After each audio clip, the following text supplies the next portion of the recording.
Estos castores ahorraron 1,2 millones de euros a los contribuyentes. Construyeron presas justo donde las autoridades las habían planificado, creando un humedal natural donde era necesario. My v podstatě děláme něco podobného, on akorát to neustále opravuje, takže si to udržuje vlastně, pokud to území stále využívá jako své teritorium, tak vlastně neustále ty přehrážky si opravuje, ty hráze, které mu tam udržují tu vodu. Mientras que los funcionarios locales esperaban los permisos de construcción, estos peludos ingenieros civiles hicieron el trabajo.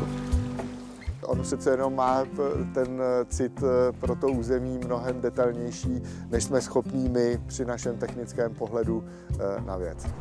A pesar de infringir todas las normas de planificación y construcción nacionales y trabajar horas extras, ahora todo el país lo celebra.